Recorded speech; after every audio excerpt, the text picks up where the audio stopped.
Qanchalik noshukurmiz a? Mana shu videoni oxirigacha ko'ring-da, fikringizni yozib qoldiring.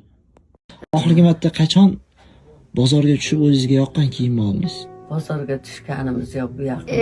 Eslolmayman. Ama necha yillar bo'lgandir-da.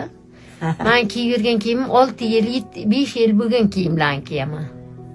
Bir kiyimni asrab kiyaman bilmasam ish qilib nima. Lekin hozirgi chiqqan kiyimlardan olganim yo'q to'g'risi. Kecha nima ovqat edinglar? Kecha piyoz ichdik. Nima edi u? Ana bu sho'rvani go'shti yo'q. Ana kartoshka piyozlik. Go'sht yo'qmidi? Ya biz go'sht olmayman, men go'sht ololmayman o'ylay. Shu kartoshka piyozni ham arang topib, Azon makaron topsa nima qilsam. Qachon oxirgi marta edinglar? Esla olasizmi go'sht ovqat? Go'shtni yanvar oyida yangi yilga onamni bir xolam bor bu yoqqa. Bir kilo go'sht berib yuborgan ekan. Xolodilnikiga qo'yilgan go'sht keluvdi. Ana shu yeganimizdir deyman-da. Nima ovqatlarni yaxshi ko'rasiz?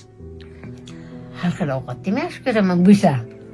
Lekin yo'q, imkonim yo'q. Shu boriga shukr, hali ham shu O'zbekistonimiz tinch bo'lganiga o'zi shukr qilaman men to'g'risida.